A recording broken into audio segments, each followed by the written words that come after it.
મધ્ય ગુજરાત અને એમાં પણ ચરોતર કે જ્યાં થતા વિવિધ પાકોની દેશ અને વિદેશના બજારોમાં માંગ હોય છે, આ વિસ્તાર તમાકુના પાક માટે પણ જાણીતો છે। ત્યારે આ વિસ્તારમાં તમાકુના પાકની ચોરીને અંજામ આપતી ટોળકી સક્રિય થઈ છે અને તે અંગે ડાકોર પોલીસ સ્ટેશનમાં રાયપુરાના ખેડૂતોએ ફરિયાદ નોંધાવી છે।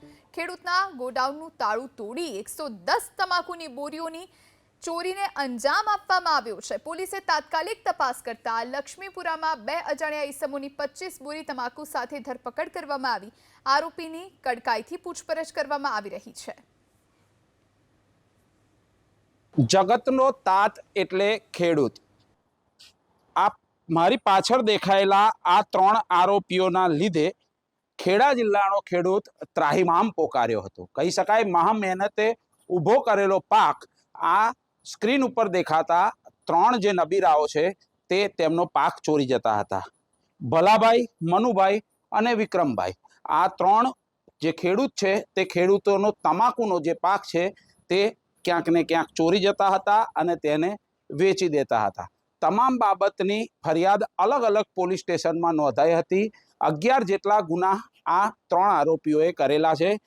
આની સાથે બીજા 6 જેટલા આરોપી છે તે અત્યારે ભગેરું જાહેર કર્યા છે। બીજી તરફ મહત્વની વાત કરવામાં આવે, ડાકોર પોલીસ સ્ટેશનમાં 2 ગુના નોંધાયા હતા, જેને લઈ ડાકોર પોલીસે તપાસનો ધમધમાટ શરૂ કર્યો।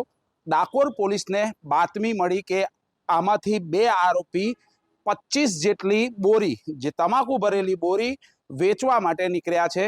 ત્યારે પોલીસે વોચ રાખી અને જે ડાકોર પોલીસ સ્ટેશનના હદ વિસ્તારમાં આવેલા લક્ષ્મીપુરાથી 2 આરોપીને મુદ્દામાલ સાથે દબોચી લીધા। ત્યારબાદ 3જા આરોપીની પૂછતાછ દરમિયાન 3જા આરોપીનો ખુલાસો કર્યો અને 3જા આરોપીને પણ દબોચી લીધા। કહી શકાય કે વારે વારે આ લોકો જે ખેડૂતો છે તેનો પાક ગોડાઉનમાંથી ચોરી સગે વગે કરી અને વેચી દેતા હતા। ત્યારે સમગ્ર બાબતને લઈ ડાકોર પોલીસે આ તમામ બાબતનો ખુલાસો ખુલ્લા પાડી અને 3 આરોપીને પકડ્યા છે, જ્યારે 6 જેટલા આરોપી છે તેની પકડવાની ચક્રો ગતિમાન કર્યા છે।